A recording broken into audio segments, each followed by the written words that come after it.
what all Swamiji have revealed to you during this power manifestation segments. From the moment you closed your eyes, what and all you have seen, whether you have heard a sound, even that, what was the feeling was going and how you're feeling inside you. Please pen down and share all that. Now.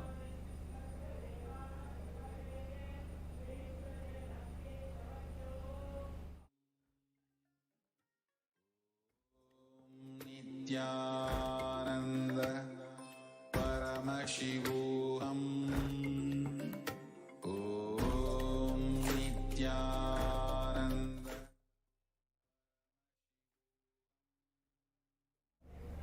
Yes.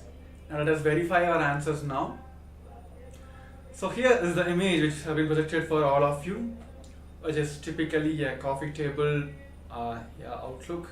The picture taken on the top, which has a plate, a white cup which has a coffee, black coffee, with a few biscuits. And also there are a few tablets and computer, which is the complete white and black setup. So if you are able to manifest, if you have manifested these powers and Paramashiva showed you, please do share in the Zoom chats how you are able to manifest, and also share with your friends and families. Invite them to be part of it. Many of you may know, heard that or remember that the person, or you might have remembered the scene today morning, or you missed having coffee, or the feeling with which you experienced now during this power manifestations might be the same as how you have your morning coffee. Somewhere Paramashiva will start revealing these answers to you and you start manifesting the power of third eye. So the main key is just complete surrender at his feet and enjoying all the Leela he is playing with us. So that is the one key point for all of us to manifest these powers of Paramashiva. By doing all this, you will just simply understand you are one with him. So yes, that's wonderful. So we come to the end of this segment. So now we'll be moving on to the next segment. Yes. So in the previous segments, we have understood about the completion with the past, how we are still holding on to our past, and what are the powerful cognition, the way, the powerful step for all of us to get rid of our past. So now, all of us, we have also written what are the things we want to manifest in our life. So now let us pave the way for rewriting our future. What are the powerful cognitions? What are the ways? What has to be done inside us to manifest the future what we want? So in this segment, we're going to first understand and hear from the Supreme Pontiff of Hinduism of the science of rewriting our future. And we also will be followed by, we're going to have a session. We're going to pen down the action points, the steps to manifest our future. So I request all the participants to come to the space of listening. We're going to have a short video clip where Supreme Pontiff of Hinduism himself is sharing the science behind the rewriting your future. Yes.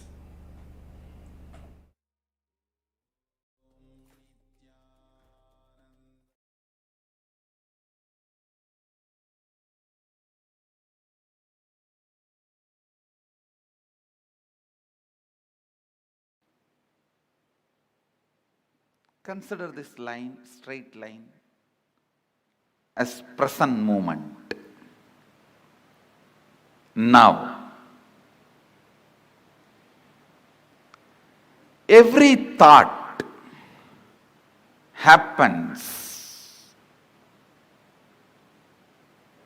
between past and future. Please listen.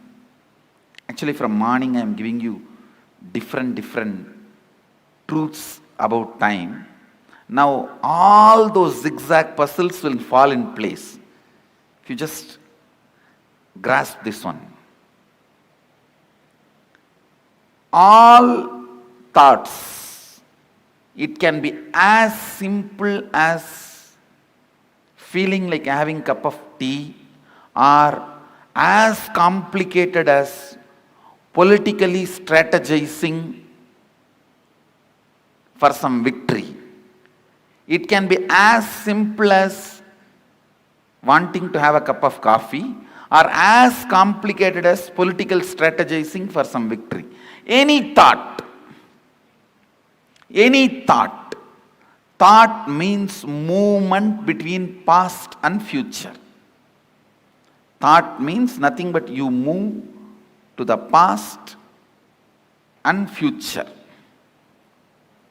This is past. Let's consider this as past and this as future.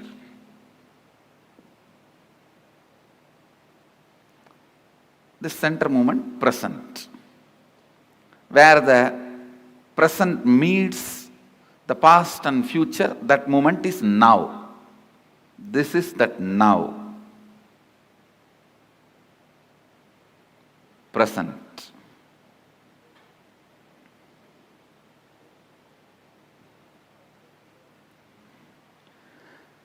Understand, if these lines symbolically represent time, means this board is the space.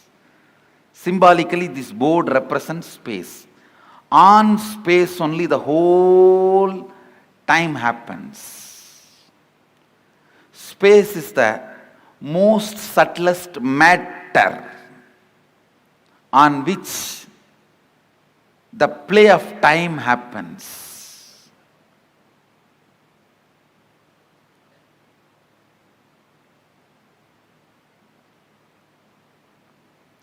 Just understand this example.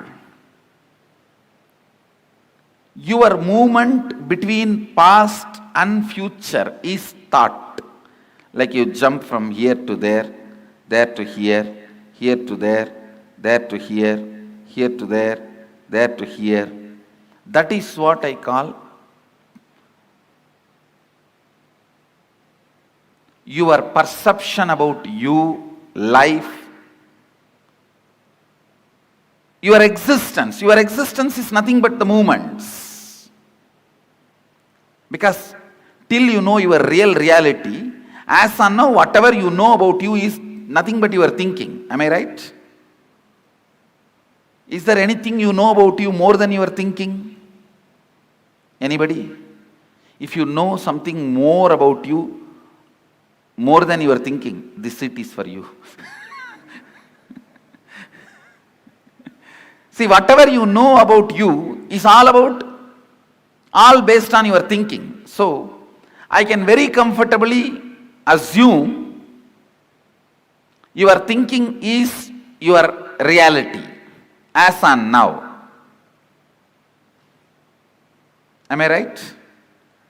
So, it is all about you jumping into the past and future, past and future, past and future. That's all is your thinking. That's all is your, what you call as you. See, what I call as you is much beyond than what you call as you. So now I am talking about what you call as you. It's all about movements between the past and future. And I want you to know, it has a direct utility in your life's balance sheet. So please don't think it is some philosophy, it is some metaphysics, it is some intellectual stuff. Allow every word to enter into you. It can increase your everyday balance sheet. Double. It can increase your everyday balance sheet. So allow this understanding to set into your system.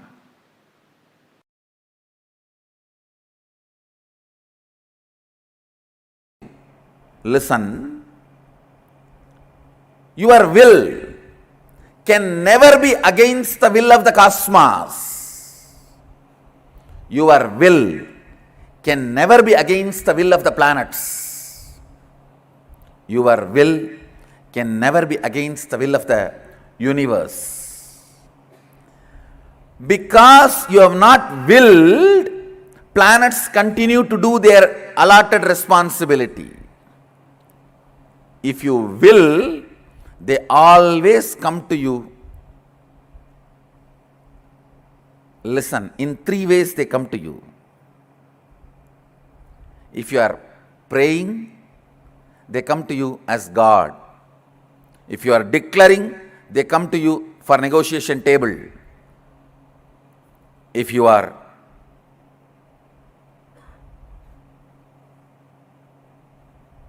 responding from the depth of oneness, Sadashivoham, they just do what you say.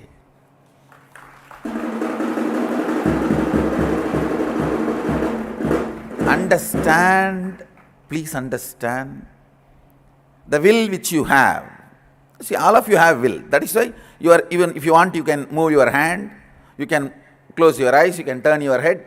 Whatever will you have to run your body and your mind, this will and the cosmic will which runs the sun, moon, planets, these two only quantitatively differ.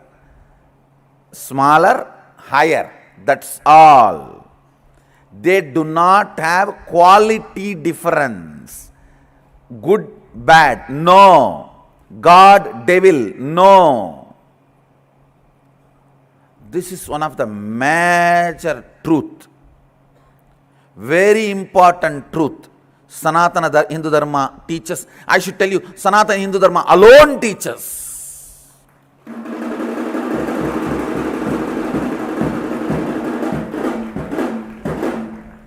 Whole Upanishad introduces you. Shrunvandu Vishve Amritasya Putraha. You are junior Putra, son of immortality. So there is only quantitative difference. You are small and that is high. Amritasya, the state of Amritatva is bigger and you are smaller. You are Putra of that. But nowhere it says there is qualitative difference. Understand? The ideas you cognize are very important for the realization and manifesting your reality. Understand? The physiology of the reality.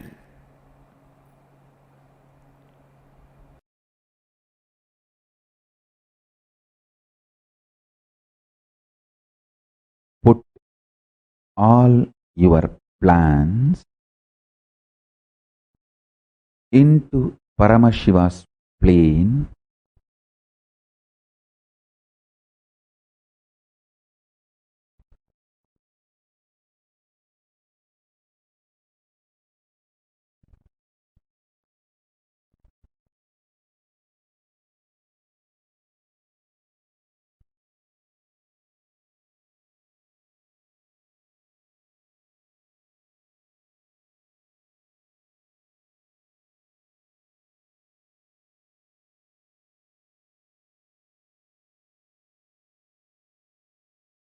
with the grace of Paramashiva.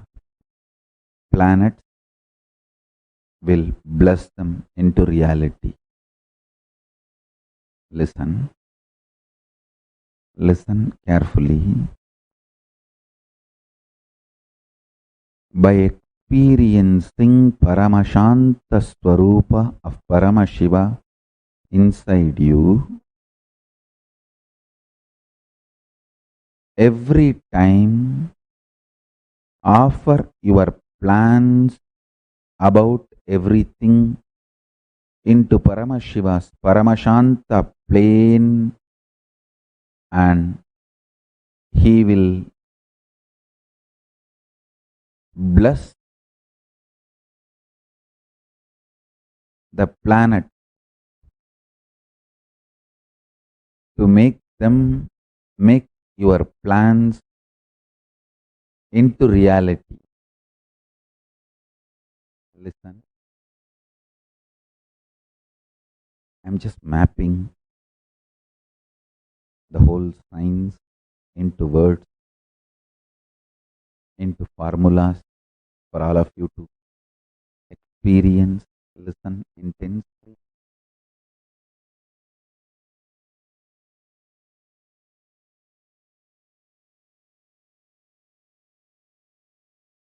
Your plans dilute your existence, lower the quality of your existence when you get agitated, when your plans trigger your personal fear or greed, adds stress to your personality, and it dilutes the quality of your existence. Neither the plans get fulfilled, even if they get fulfilled, by the time you are tired, frustrated, bored about your own plans and you don't enjoy them or their result. Listen carefully. In my life, the greatest gift I received from my Guru, Arunagiri Yogishwara, is before even I started developing personality, he made me realize I am the manifestation of a principle. Every plan I have is the plan of that principle. So, every plan, the cosmic principle becomes stronger in me, that made the plans blessed by the planets, and planets made my plans into reality. Understand? Whenever you realize your plans are aligned with the cosmic plane, with the cosmic principles, Paramashiva passes your plans, he signs, approved.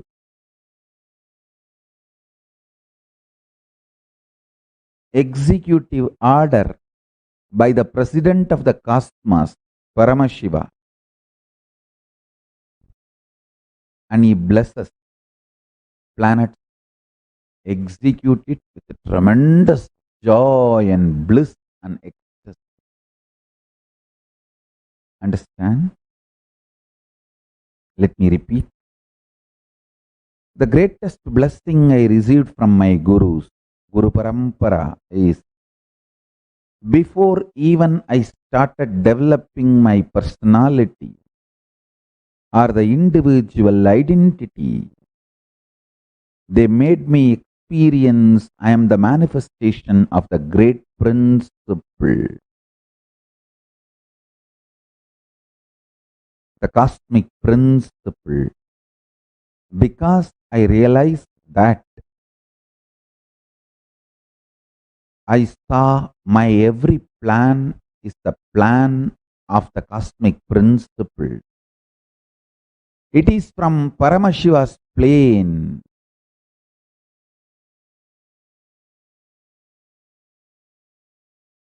Simply, planets manifest them.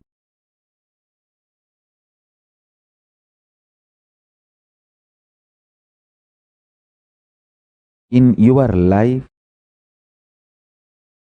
if you start understanding your every plan is aligned to the cosmic plane, simply planets will make them into reality. Anything which is not aligned to the cosmic plane, you will automatically drop them without any delusion or pain or confusion. I want you to know, dropping your plans is not something difficult or new for you. You always think, oh, dropping my plans is like literally taking me away from me. No. You have done billions of stupid plans in your life, and you should feel blessed that they all have not become reality. So dropping your plans is not something new. Most of the time you not only drop, you even forget your plans. In a way, that is a blessing. Paramashanta Swarupa. Adding more and more peace in you will make you realize your every plan is connected to cosmic plane, and listen. Listen carefully. When you feel your plans are cosmic plane and planets are making that into reality, you will gain the confidence to surrender your whole individuality and personality to Paramashiva and realize you are the manifestation of the cosmic principle Paramashiva, not any separate personality or individuality. That is the ultimate vacation. That is what I call reaching Kailasa once for all. I just know I don't have separate personality, identity, or individuality.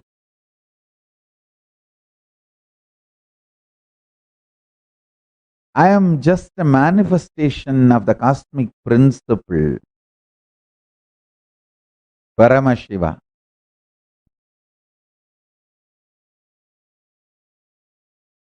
Absolutely confident of my existence, my plans, my plane, and my planet.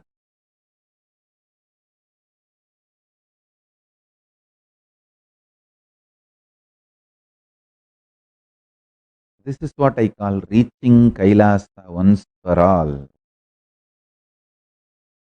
Relaxing in Kailasa.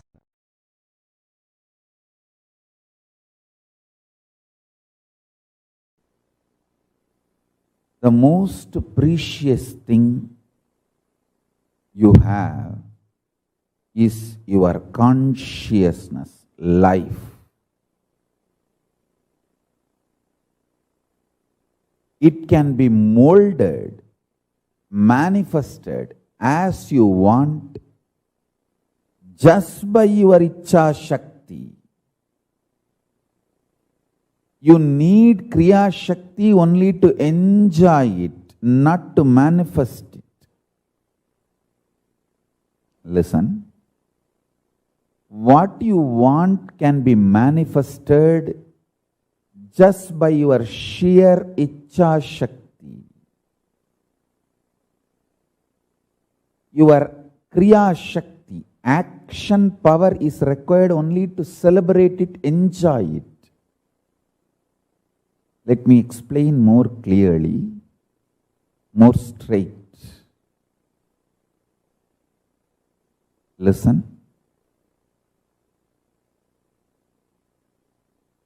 You want a healthy body to enjoy this world. That can be achieved just by sheer Ichha Shakti. One of the biggest problem all human beings feel that they need to do a lot of actions, they need a lot of Kriya Shakti to achieve anything they want, health or wealth or enlightenment or powers. That is delusion. Please understand, you need sheer Ichha Shakti, means will, desire, that's it. The desire itself is capable of manifesting Kriya, the action power. Listen to these three words. Ichha Shakti, your desire power. Power to desire, will. Kriya Shakti, power to work intensely and manifest. Jnana Shakti, power of enlightenment, knowledge. See, one of the biggest problem all of you have is your delusion that too much of work is needed to achieve anything. Whether you want health, oh, I have to get up and do yoga, stretch my body. Only then I can have health. If I want wealth, I have to get up and go to office and work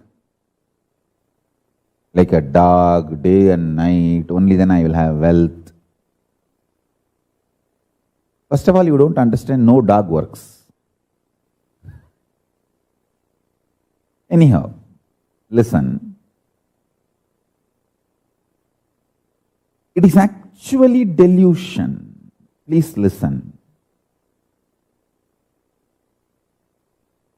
Your sheer power to desire, Icha Shakti, gives 99% success.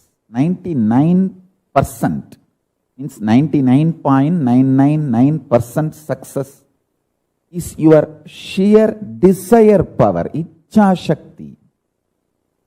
Your Kriya, the action power needed is too small, too small. Listen intensely.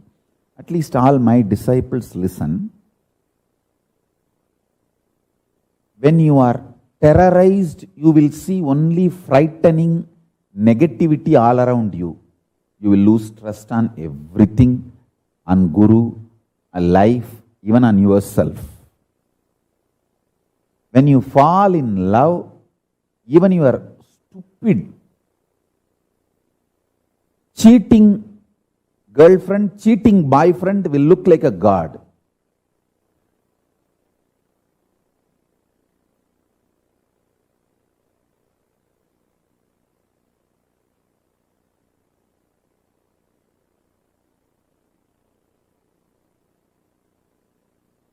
So your opinions are delusion. Don't build your consciousness, your life based on your opinions. Build it based on the true wisdom, true knowledge, right understanding about life. I tell you,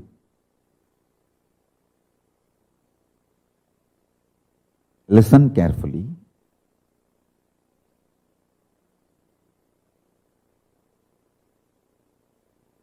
I'll give you this one example.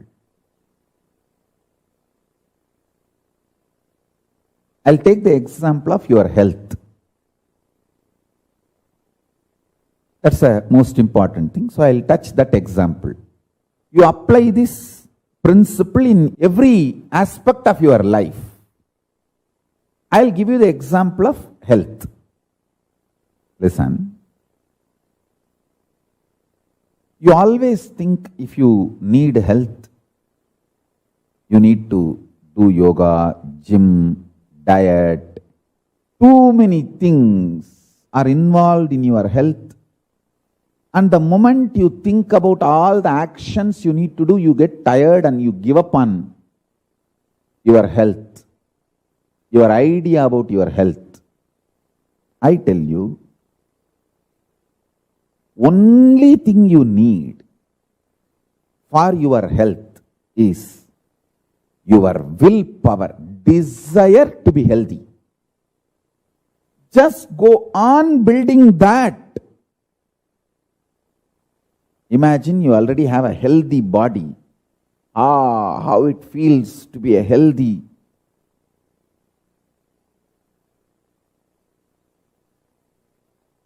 Beautiful, shining, glowing, happy, youthful, energetic body. I tell you, if the life is infused into your life, consciousness, if life is infused into your consciousness in the form of Icha Shakti, desire. 99.999% of the work is done. Your actions are needed only to enjoy what you want through that healthy body. See, I am not disrespecting Kriya Shakti. Listen carefully. I am not disrespecting Kriya Shakti. I am only saying your delusion about Kriya Shakti puts you in tiredness, boredom, frustration, life negativity. That is what is wrong.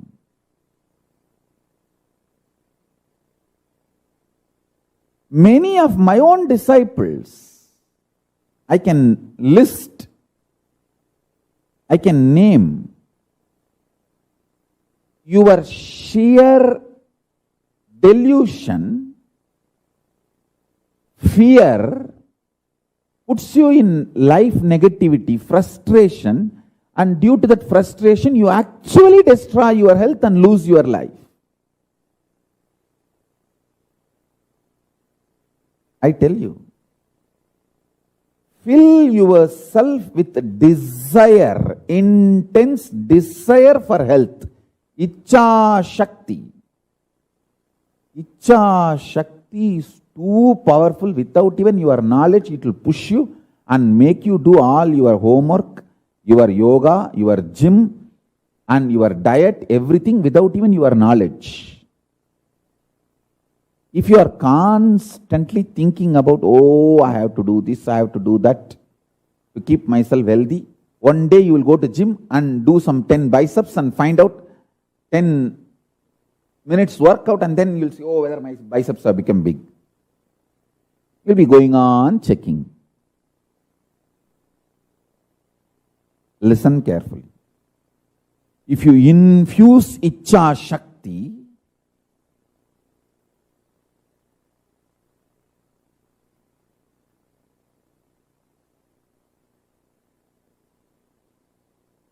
desire to be healthy, you will see your whole life aligns, cosmos aligns itself beautifully.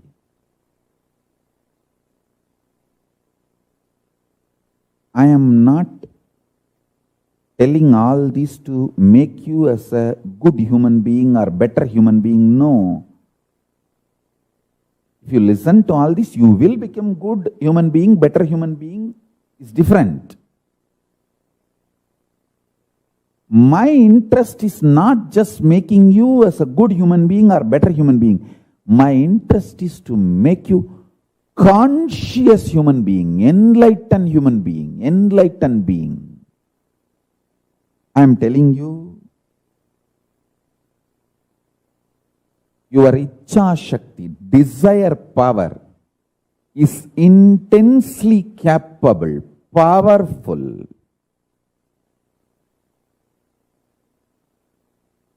to manifest whatever you want. Your Kriya Shakti is needed only to enjoy what you want.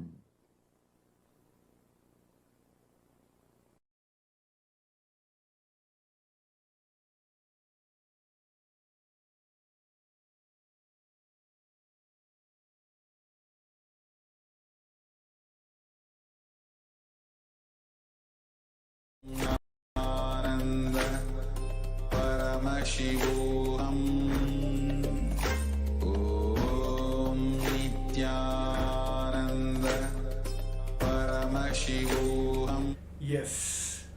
So all of us have heard this wonderful science, a truth from the Supreme Pontiff of Hinduism, how we can rewrite our future. Supreme Pontiff of Hinduism always says that, and it has also been very described in the Sanatana Hindu Dharma, that all the human beings have our own engraved powers. Whatever we want to manifest in our life, we have all the capacity, energy to manifest in our life. And of course, God, Paramashivoham himself, doesn't send the human beings as the beggars to the planet Earth. He's not a sadist. So he has manifested, he is sent as a manifestation of himself. So there are three ways. If we have the will, planet will always respond to you, the cosmos will always respond to you in three ways. See, if you are just praying, of course the God will come, like the Paramashiva himself will come and he will please you whatever you are asking for. The second way, that whenever if you are declaring,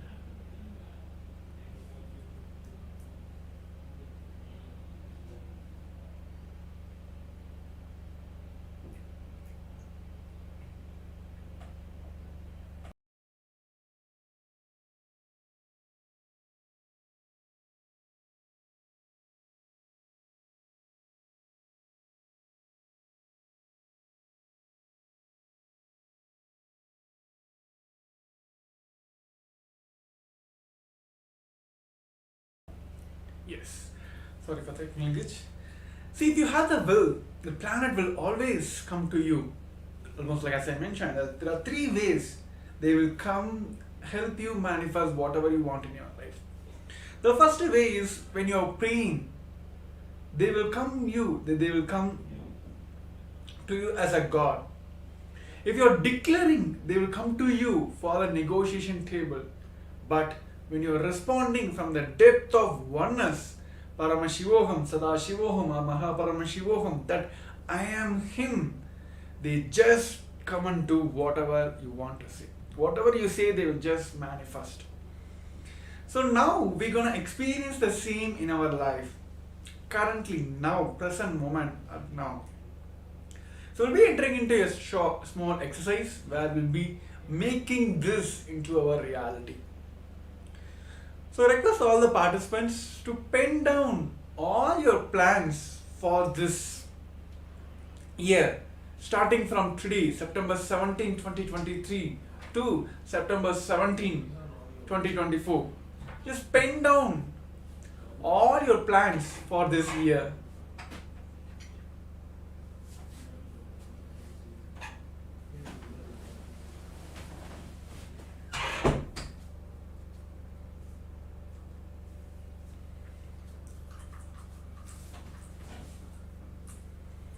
Pen down all your plans into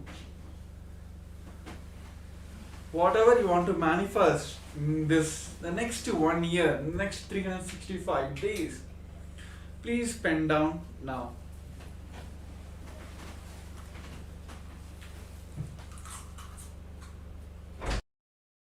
Om Nithyananda Paramashivoham. Om Nithyananda Paramashivoham. Om Nithyananda Paramashivoham. Om Nithyananda Paramashivoham. Om Nithyananda Paramashivoham. Om Nithyananda Paramashivoham. Om Nithyananda Paramashivoham. Om Nithyananda Paramashivoham. Om Nithyananda Paramashivoham. Om Nithyananda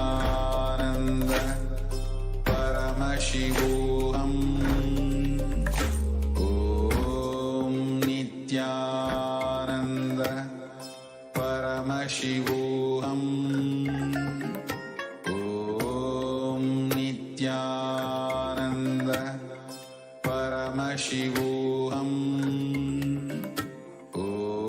Om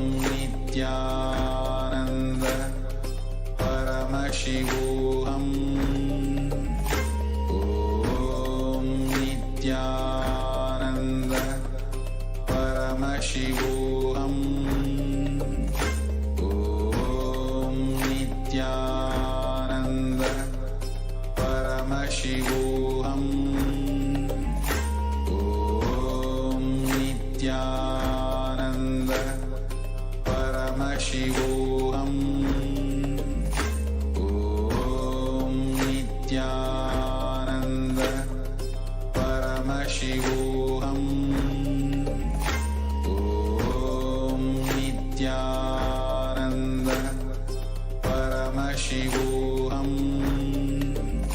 Om Nithyananda Paramashivoham.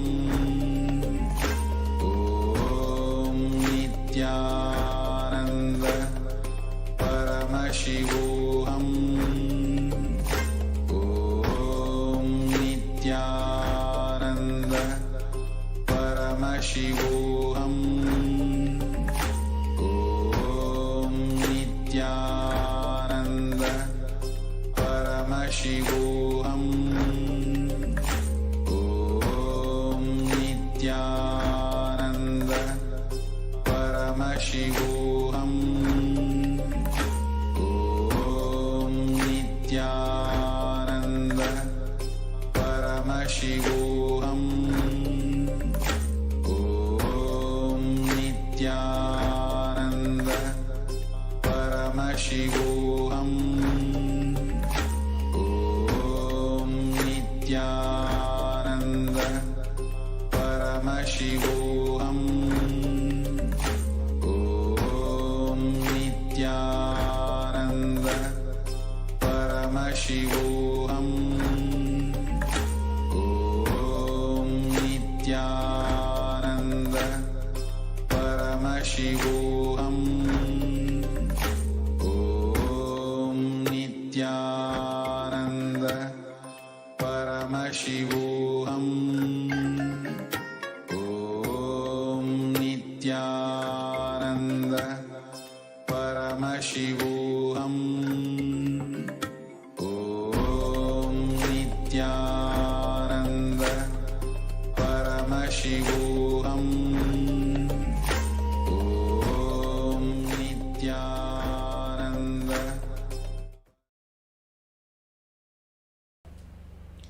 What are the plans you have put down for this next 1 year? Put all that in Paramashiva's plane. Of course, we might have put our own fear-based, past experience-based plans. Let's move everything. Put all your plans into Paramashiva's plane. How he will manifest. Even if it's a health, how he will manifest that health. Even if it's a wealth you want to manifest in the next 1 year, how he will manifest the wealth in your life. Just put all your plans into Paramashiva's plane now.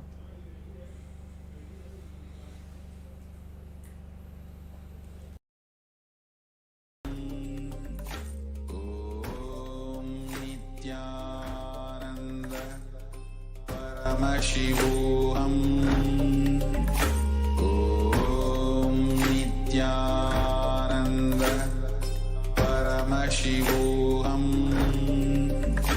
Om Nithyananda Paramashivoham. Om Nithyananda Paramashivoham. Om Nithyananda Paramashivoham. Om Nithyananda Paramashivoham. Om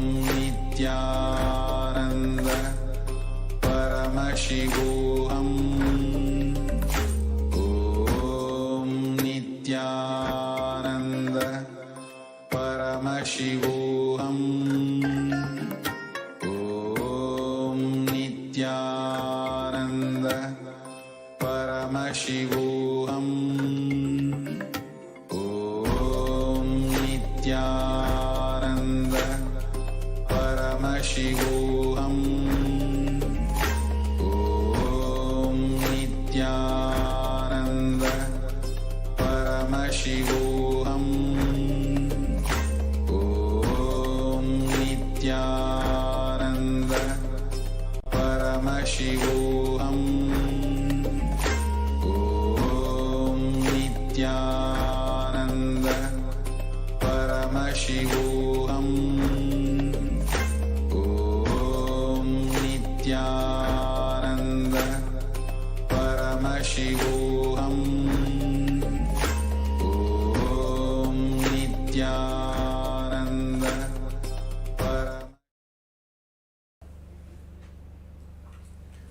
As we are putting the plans, whatever we want to manifest in our life, into Paramashiva's plane, just experience this Paramashanta Swarupa of Paramashiva inside you.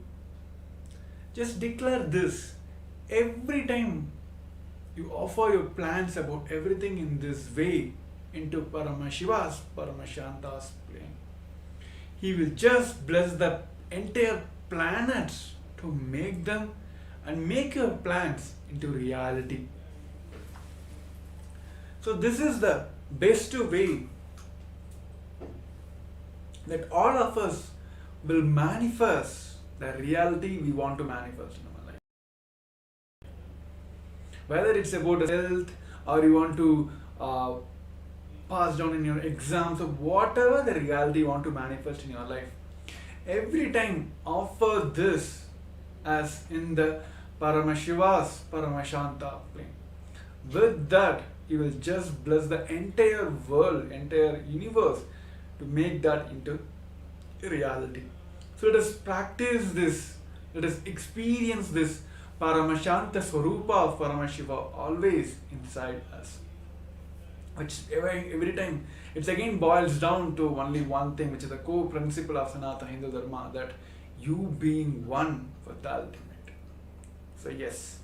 So with this powerful space, let us enter into the power manifestations. So now we'll be entering into one more round of our manifestation, where we're all going to manifesting the power of third eye. So I'll be projecting an image for you, for all of you to manifest. So I request all the participants to quickly get ready. Prepare your pen and paper. I hope everyone keeping it ready all the time. Because every jnana segments we're going to have here our manifestation right off of that. So yes. So let's get ready. Let's put your eye bands. With that powerful experience of having Paramashanta Swarupa of Paramashiva inside us, with that strong, powerful space, let us intensely visualize Swamiji himself is manifesting through your third eye. Let you become one with him in that complete surrender and oneness. Let us chant the Mahavakya, Om Nithyananda Paramashivoham. Om Nithyananda Paramashivoham. Om Nithyananda Paramashivoham. Om Nithyananda Paramashivoham.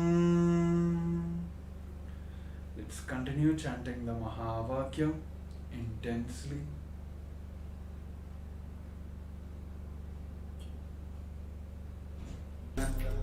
Paramashivoham. Om Nithyananda Paramashivoham. Om Nithyananda Paramashivoham. Om Nithyananda Paramashivoham. Nithyananda Paramashivoham. Om Nithyananda Paramashivoham. Om Nithyananda Paramashivoham. Om Nithyananda Paramashivoham.